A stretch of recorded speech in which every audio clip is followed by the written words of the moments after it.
one question is obviously how do you lose fat and build muscle, but the real question is how do you gain muscle without getting fat? So really simple roadmap is obviously starting from a lean position. So you need to make sure you're starting from a lean, insulin responsive position to grow, where your body's actually going to absorb the nutrients and do what you need to do with them. And to be honest, if you're planning on building muscle and not getting fat, you kind of have to start by not being fat. So yeah, step one is go from that point. Don't think you're just going to kind of go to gym and build into your frame. There is a world where, you know, we could have that conversation, but you can't be 44% body fat, no offense. So if you're already starting from a lean position, the next step is to slowly reverse those calories out, okay? So you don't want to sort of jump into a bulk, and to be honest, you don't really want to bulk in terms of what the original term means at all.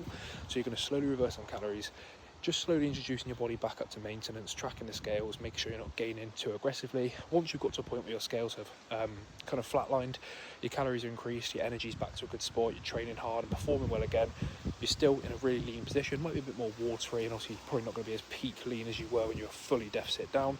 But once you're at that point, it's then just going to be a case of having a scale range that you're aiming for each week, not just trying to get as many calories in and stuff in your face and getting as much scale weight going up as possible. So for example, for me, I'm lean bulking right now, so perfect example. I got lean for a photo shoot, reversed out, slowly increased the calories back up to where my scales were kind of flatlining, nothing was really changing, but my calories had come up, energy's in a good spot, probably, you know, a little bit up in terms of water weight, but that's all good.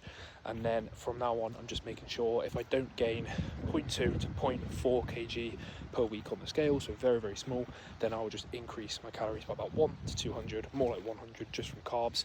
And the sole focus with that is to have as much training performance improvement as possible. So there might be some weeks in my lean bulk where my scales are at 0, but my training performance and my energy is just through the absolute roof. So there's no reason to change anything. The whole goal with a bulk is to provide your body with more energy, to lift more, to actually gain muscle. Remember, you're not going to be building muscle through eating more food. You're building more muscle from having more energy to train harder in the gym. So your training has to be absolutely perfectly structured. Every session needs to be absolutely bang on. Otherwise, you're just going to be eating and getting fat. And food only needs to be increased when you're not within your range. So the big secret is obviously training. It needs to be bang on and tracked. And then the calories need to be coming from a point of you're increasing because your scales are flatlined, your strength is flatlined, and you need a bit more of a boost. And you're only aiming for a small range each week, ensuring you're not putting on too much fat. But of course, over time, you are going to accumulate fat, so you just need to keep it really controlled.